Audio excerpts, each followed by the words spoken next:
What is up, everybody? Random Random Man here, aka RRM, bringing you another rapid movie review, aka RMR, and it is for Kung Fu Panda 4. Now, the plot of this animated martial arts comedy follows Po, who must find and train the new dragon warrior and teams up with Fox Bandit Zen to defeat the evil sorceress, the Chameleon.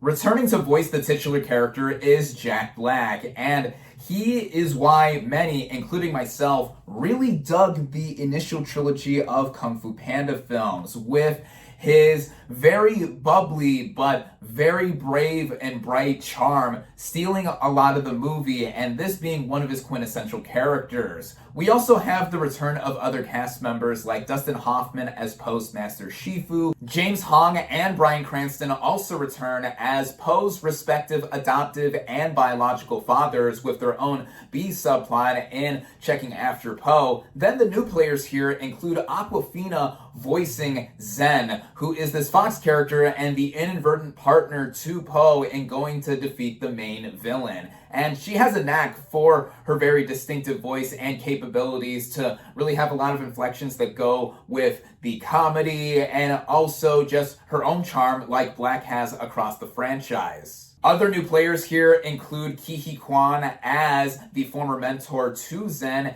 and the main villain, the Chameleon, is voiced by Viola Davis, who works with what she has in terms of this character, but I loved her design, and Davis is always great in just about everything I see her in. And then when it comes to the story here, there is not that much in the way of new stuff, aside from the glaring omission of the Furious 5 from the previous films, so this movie ends up being a buddy cop kind of sort of story with Po and Zen going after the Chameleon. And similar beats from past movies are covered here. The idea of Po trying to find his successor parallels the journey he went on in the first movie when he inadvertently became the Dragon Warrior, and there's still much for him to learn, as is addressed early on. So in one camp, the movie is cliched, and then in another camp, we have the predictability in how when certain characters have moments or in the way the movie progresses, I saw stuff coming from a mile away, but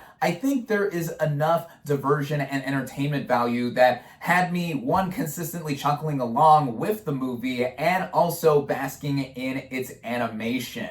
That has always been a highlight of this series, with its depiction of ancient China, the backdrops looking like they were painted on or using watercolors, and even in the way of the action, in the way it's rendered and edited. Among the most fast-paced you'll see in any other series, and it always delivers in terms of that on screen. And what's also consistent with the rest of the series is the way it is paced and how it runs together. The movie runs at about an hour and a half, and each one of these movies are about 90 minutes in length, so the way they all go, I think they deliver in what they set out to do. And Part 4 specifically, while it may not necessarily scream necessity in terms of the way the plot is laid out and runs along, and it may not necessarily be my favorite of the series, that distinction would go to Part 2, I think this is another nice little adventure for Po to go on and further develop his character. Fans of the franchise will get a kick, pun intended, out of this latest Kung Fu Panda film all the way through the end credits, where Jack Black and Kyle Gass, together as Tenacious D, bring their rendition of Baby One More Time, which I think is fitting and reflective of the tone of this film and the rest of the series. I recommend heading out and seeing this thing in theaters. Skadoosh. With that, my final verdict for Kung Fu Panda 4 is 3.5 out of 5 stars. Thank you all, as always, for watching. Be sure to like this video, comment on what you thought of Kung Fu Panda 4, social media links in the description, subscribe to my channel for more, and I'll catch you on the next movie review.